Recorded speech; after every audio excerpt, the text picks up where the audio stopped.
Hello, welcome back. It is episode 193 on Out on That Line podcast. I'm Jeff and my co-host Alex. As always, Alex, how you doing this week? Jeff, this one right here is for Jackson Dart. A new age for the New York Giants begin. Why is that relevant on our music podcast? It isn't, but the people got to know. How you doing, Jeff? I'm doing well, and our mood is affected by the Giants, for better or worse. Usually worse. Hasn't been better in a long time. The New York Football Giants are perpetually disappointing. Outside of a couple of very good years. God bless Eli. All praise be to Eli. If not for him, we'd be like the Cowboys. If not for Eli. Absolutely. You cannot spell elite without Eli. Just remember that. You cannot. Impossible.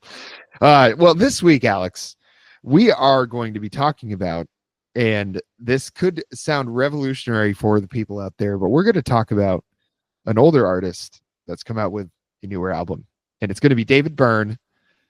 And who is this guy? Well, we're about to find out. Alex, David Byrne, famously of the Talking Heads, famous weirdo, I think is one of the first things people think of, especially you watch the Stop Making Sense concert documentary that they did, possibly the greatest concert documentary that's ever been made, right up there with The Last Waltz, Live at Pompeii by Pink Floyd, another great one, love that one. But right up there with some of the greatest ever. Talking Heads made some of the greatest music ever in the 80s, and were they in the 90s too? I feel like it was just all 80s. It was mid 70s through 80s was prime time. I don't remember what year Naked came out. Could have been 90. I'll look that up. Yeah, it was that time period. I think folks understand the idea. We can look up the exact times if they need.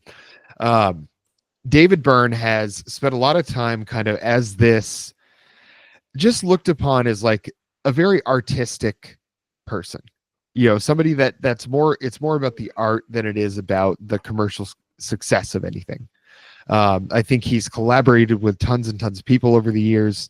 Probably not as much as she should have with the original Talking Head members, but that's neither here nor there.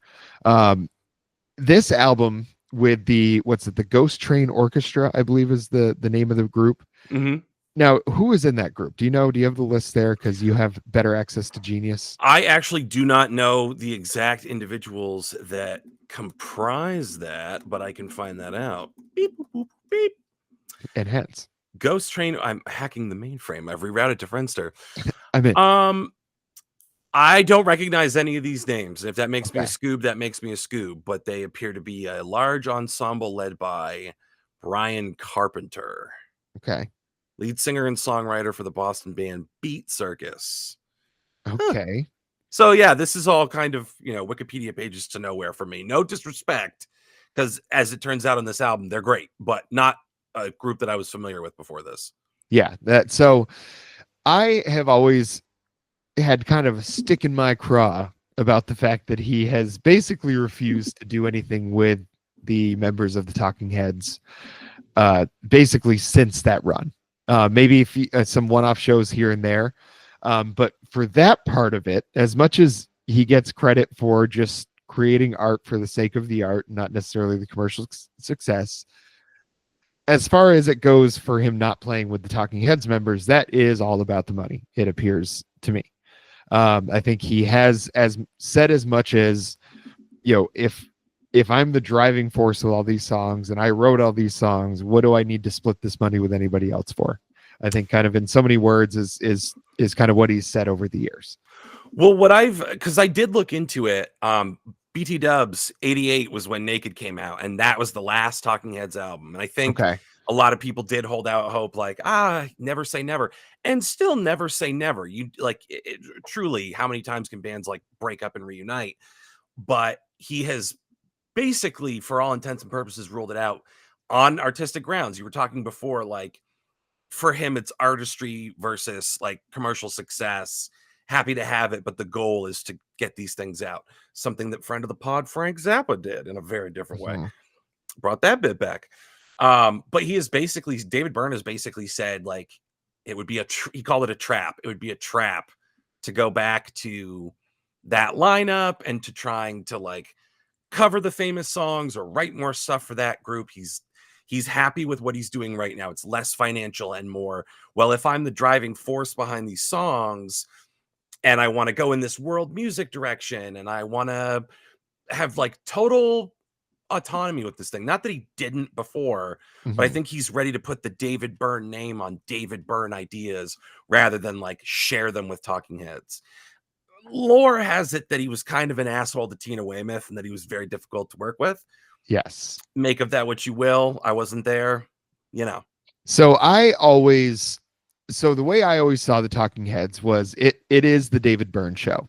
It's like Bruce Springsteen and the E Street Band. It's like David Byrne and the Talking Heads is kind of how I always viewed that anyway. And they certainly, the way they set up that documentary, the Stop Making Sense, there's obviously the other band members in the shot, but the show is David Byrne. And that's why everybody's there. I think him combined with the members of the Talking Heads, the Tom Tom Club, if you will, him combined with them, I think, is where the magic is at for me. Because it sounds like you gave a little spoiler on how you think the band was on this album, that you said it was really great. Now, for me, this album, Who is the Sun, it was not what I was wishing for. Was more of the like Talking Heads version of David Byrne. Now there was a lot of moments on this that I kind of you hear in his voice all the time because it's just so synonymous. Like you just hear he's got a very specific kind of sounding voice, and still is hanging on to that. I think people like him and Springsteen and stuff, it's like they don't sound like they used to, but you can still hear it. They can still like make it sound like it needs to, I guess is a way to say it.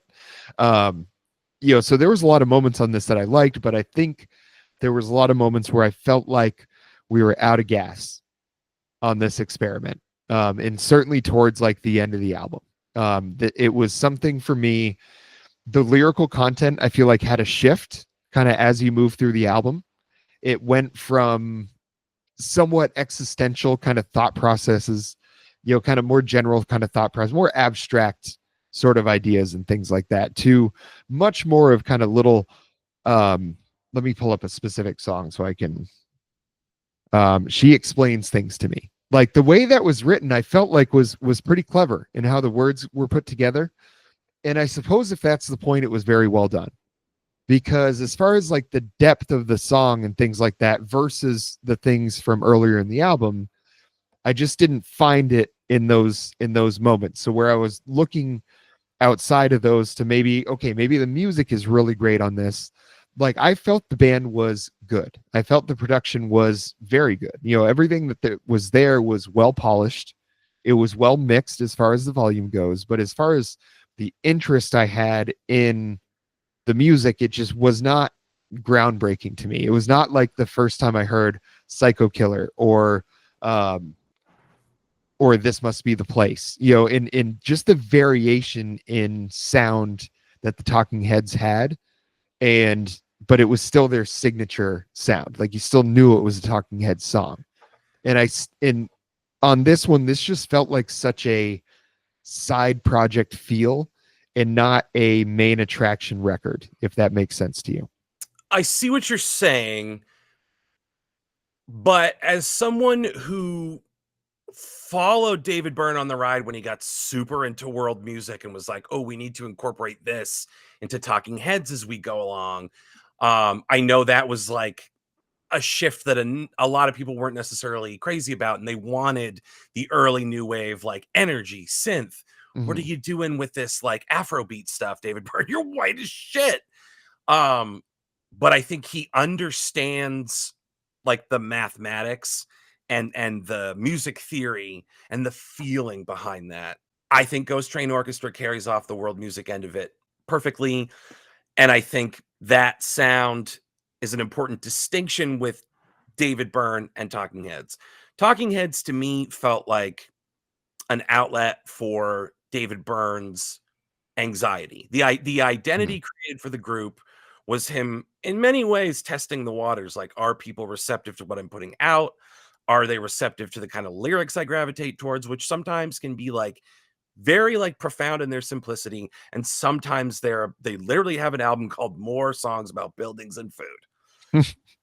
So it feels like the break there is Talking Heads was an act that David Byrne didn't have to put the David Byrne name on it while he was figuring it out. Mhm. And then when he realized that people are receptive to this, he shifted into like, I'll put the David Byrne stamp on this and I'll do Mhm. whatever I want. And I can write stuff like My Apartment Is My Friend and Moisturizing Thing, which are both about exactly what you would think about. And I can put my sensibilities totally on display and know that people are going to come along for the right. It has to be very freeing. Like he took the pressure off of being himself for fucking like 12 years with his band. Mhm. So it's kind of interesting then to hear these songs. So I've never thought it was like weird for him. I always felt like David Byrne was like a David Bowie to me, where it was like they're an artist. Music is what they've chosen to like the lane they've chosen to kind of get their message and what they want to say out there. But I always felt like Talking Heads was a vehicle, just like his solo career, whether he called it after himself or came up with a different band name or a different kind of artist name that he gave himself to put this stuff out under. Um, the things I enjoyed the most on this was, when there was a few songs he used that 808 drum machine, and it almost had like a very hip hop feel. And I had the thought of like, what's David Byrne doing a hip hop song? But you could tell there was nothing. He wasn't trying to ape anything. He wasn't trying to like steal anything. He was like, I like this sound. I think I could use this sound. And it didn't sound like it was trying to be anything other than David Byrne with this as a drum beat instead of a live drummer, basically. So there was a lot of moments that I really appreciated. And I think with somebody like David Byrne, a lot of times if you're not if you don't like follow his vision through everything, there's probably going to be some very polarizing moments for you. But I think that's important because like you need people to push the envelope somewhere. Whether I personally think it's valuable how he pushed it here and the types of sounds he chose and the fact that he used Ghost Train Orchestra on this album, like isn't really that important. The fact that he is continuing to try to push himself at what, 60 something years old, got to be, maybe even 70s. Got to be handily. Let's find out. I mean, like if he was around in the 70s and probably in his mid 20s at the earliest, I think that's got to put him in his 70s now, I would think. 73 years old. 73 years old, yeah.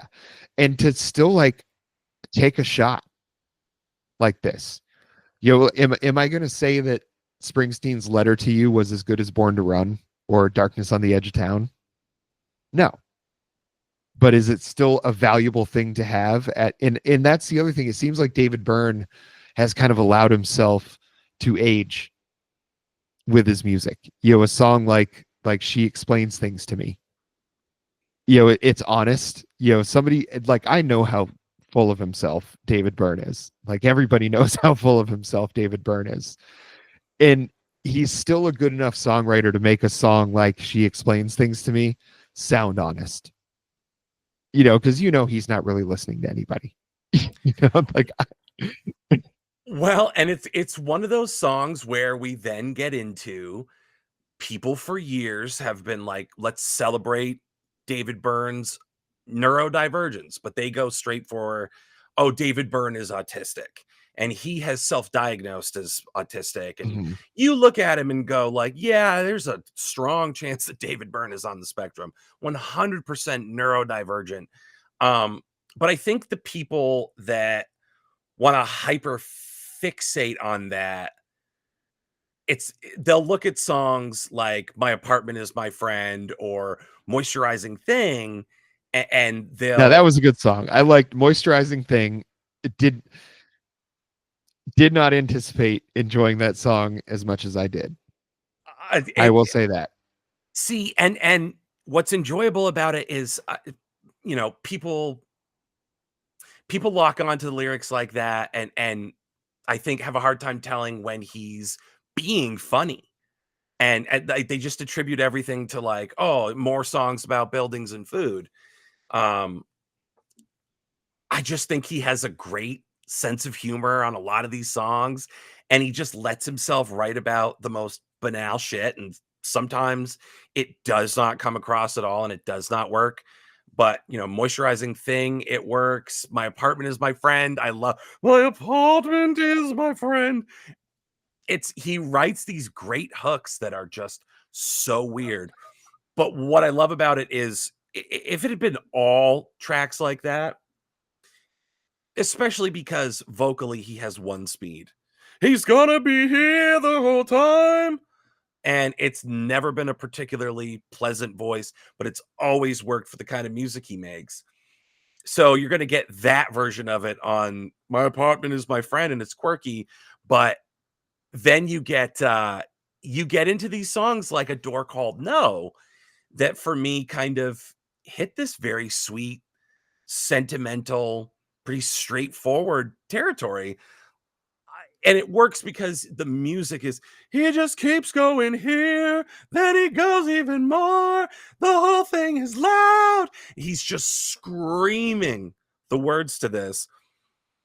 When he gets to just like the simplest line, then I met a girl. She gave me a kiss. I discovered a world where the door says yes. I began to see things. There's more and not less. Every atom and tree is shouting out yes. And he's screaming those lyrics with this beautiful chord progression behind him. The moments like that make this so worth it. I love some of the more like gimmicky, quirky stuff, but I was pretty like sold on A Door Called No. I heard this one and I was like, it's not, like we like to say, it's no Dylan's Masters of War, but why should it be? This is an album about optimism, celebrating the little things, the little victories, the little moments, the everyday, amplifying it, making it fun, giving us songs about your apartment and your moisturizer and someone explaining movies to you and meeting Buddha at a downtown party and sharing a blueberry tart after you fat shame him. Top-notch stuff, Vic. So it's funny. I think I got out of Moisturizing Thing, which you got out of The Door Called No. And I didn't really like A Door Called No. That was one of those moments on the album where I was like, oh, this just didn't hit for me. It's just the way it was written, didn't like it. But I feel like what you got out of that one is that kind of just a kind of a walk through a moment in life, I guess. If you were to say like Moisturizing Thing was that for me, because it started out and I was like, oh, another one of these, and for some reason that one worked for me, and that really kind of showed me, how good it was to have songs this simple. Is it something I'm going to run back to and listen to over and over and over again? But probably not. It is something though that while I was listening to it and understanding, I think David Byrne's place in music history and the fact that he could just be a legacy act at this point if he wanted to be and just do a bunch of Talking Head songs. And I bet you'd be able to play every festival he ever wanted to and make a bunch of money doing it. He's chosen to just continue to try to make something new, and I think for that part of it, I really appreciate about this album. I think overall I wasn't super excited about a ton of it. But there was a lot of moments where I was like, yeah, this is something that works for me on this album, and I think a song like Moisturizing Thing, the first song, Everybody Laughs, it got off to a hot start on this album for me. When We Are Singing was a great one for me too. My Apartment Is My Friend, I thought was kind of an interesting look at like kind of mental health and understanding like tying yourself to certain things, and is that healthy or is it not? Does that anchor you in a good way or a bad way? Don't Be Like That, I felt like was kind of an interesting like play on words, the way he wrote through that song. I really didn't like I Met the Buddha at a downtown party. That one kind of missed. That was very Elvis Costello-y for me. Whoa, yeah, whoa. So it just didn't. No way. Yeah, I'm an Elvis Costello guy, an expert. I have never heard an Elvis Costello song that sounded like that. It was the blueberry tart. Lyrically, it was very much like that for me. Like the blueberry tart thing, I told him he had too much to eat. Like that, it just gave me that kind of vibes. Don't tell me about my experience. Don't talk about my truth. Tanner is going to shit his pants when he hears this. I might have shit myself. Good. Need a moist towel. Shaking it. Yeah, we get still got pod left to do here. So shake it out the bottom of the leg and keep fighting. We've all been there before. The avant-garde really felt like I wasn't going to like that. Ended up liking it quite a bit because it was definitely a very satirical, kind of like a skewering view of that sort of thing. I felt like he was going to be so tongue-in-cheek that it wasn't going to be tongue-in-cheek. I felt like he was going to out-coach himself on that one. He didn't. He nailed no it. pretense on this. Yeah. That's not something David Byrne does. He does not do pretense. Yeah. He doesn't go, how clever of me to write a song about my apartment. It's just what he wants to write. Take it or leave it. There's no pretense on this. So I think, like you say, avant-garde is kind of where he takes a little stab at, the pretense of it. Yeah, and certainly that was the moment he could have outcoached himself, but he didn't. Nailed it through the uprights, won the game. Good coaching. But from there, though, really, she explains things to me. I'm an Outsider wasn't crazy about, and then she explains things to me was kind of the last, like, really strong part of the album for me, because The Truth was not my favorite. Like, the way the album ended, it was just kind of like, to me. The way it started was great. A couple of really bright flashes throughout it. Overall, I'm going to give this one a stream it. Okay. I think that's fair. The thing is, I think I liked it more than you did, and I'm more enthusiastic about it. Mm-hmm. Like, you're giving it its due. That's great. And in my enthusiasm of it, I will say I have heard songs from him like this before that I think arrested me a little more. You have songs like the album Grown Backwards does so much weird stuff. It does what this album does, but not quite so colorful, like clashing primary colors like this album. Mm-hmm. It's a little more subdued. It starts off with Glass, Concrete, and Stone, which is an amazing song. And it's like a very melancholy usage of the world music instincts that run through David Byrne's music, that run through this album. He also covers 2 opera songs on that are personal favorites, Au fond du temps passant from the Pearl Fishers and Un die felice eteria. And he does a really good, he has an ugly ass voice when you think about it. He's just honking. What's the deal? But for some reason, when he's singing opera, it works because he can hit the notes without strangling himself. And it's not beautiful, but it's emotional. And Mm-hmm. he's hitting the notes just enough that it does become beautiful. It's like a pug. So ugly, it's cute. And he has a great ability to do that he did it on A Door Called No. Like, I find that he's able to make really interesting choices and do really interesting, unexpected things throughout the course of his entire discography. Album to album, you will find a lot of the same. So each album is going to have these little like pocket moments that really stand out and really feel fresh. And then there's going to be a lot you can rely on. So the sound has not evolved or changed that much. Like when he really adopted this sound, it was like a total paradigm shift for Talking Heads.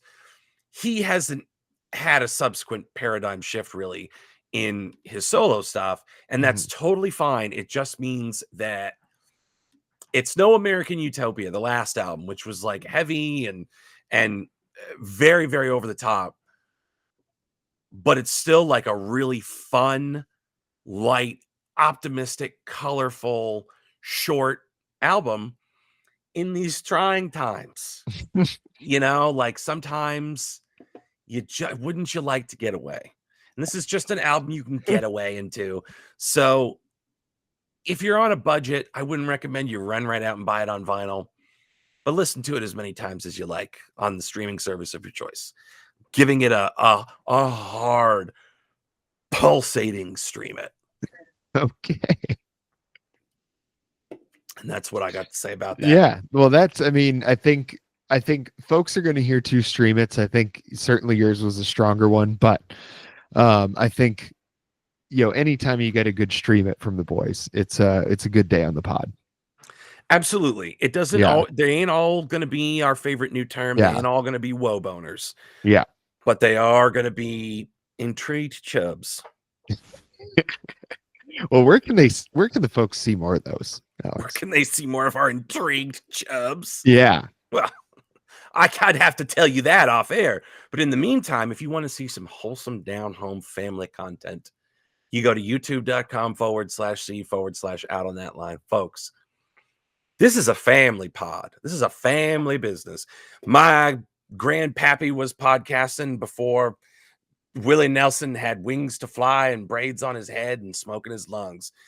This is an American podcast back when that was something you could be proud of. You could hang your hat on that. This podcast is Americana. It is tradition. Reject modernity. Embrace tradition. youtube.com/C/out on that line. Folks, hit the thumbs up to like the button. Hit subscribe so that you join the channel. Hit the bell so that you have notifications turned on for when we come out with new stuff, and leave us some comments. It really does help. It really does let us know that in these times of revival where we're bringing back the old ways of the pod, back where you could leave your doors unlocked at night and sleep well. You knew your neighbor. You were friends with your neighbor. You didn't steal each other's paper. You didn't sleep with each other's wives. You didn't try to poison each other's dogs or go through each other's trash. No, you were neighbors, and that meant something. And we're your neighbors. Hell no, we're your family here, okay? We've been here longer than the devil's been in these here hills. We've been here longer than they've had recipes for buttermilk biscuits and buckwheat griddle cakes. We are older than America. We are older than time itself. We were in the primordial ooze, and we will be here after this planet, after this universe has been destroyed. And you're going to want to be there when the comet comes, folks. You're going to want to be there at youtube.com/C/out on that line. That was a good one. I hope you felt that one in your plums, because that was a good one. Testify. Yeah. And folks, till next time. Church.